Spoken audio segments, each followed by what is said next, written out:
ഇരിക്കട്ടെ. ഒരു പഞ്ചവർണ്ണ തത്തയെ പോലെ എൻ്റെ ആ തിരുവടി ഇല്ല, ഈ 7-14 ലോകം യജമാനായിരിക്കുന്ന പുറങ്കാലം ദൈവമല്ല, പാളിപ്പറന്നുമില്ല.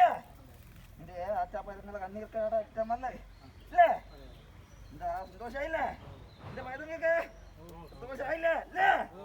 ഇരിക്കട്ടെ, സന്തോഷത്തിന് ആഘോഷം വരുത്താതെ കണ്ട് ഇന്ത്യ ജ്ഞാനത്തിലും തന്ത്രത്തിലും മന്ത്രത്തിലും എന്തോ മതീപൂതും വിശ്വാദികളിലും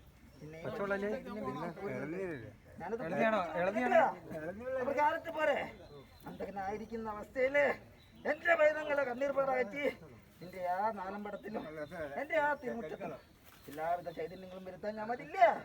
എന്നെ ഭജിക്കുക, എന്നെ ധ്യാനിക്കുക കേട്ടുക. ഞാനായി തന്നെ എൻ്റെ ആ പൈതങ്ങൾക്ക് മനസ്സിലായാലും കേട്ടുക, പുറത്തായാലും പ്രകാശരൂപനായി തന്നെ പൊട്ടിപ്പുറപ്പെടും കേട്ടുക. എന്നാ ഞാൻ എൻ്റെ ആ ഭാരം കുറയ്ക്കട്ടെ. എല്ലാവരും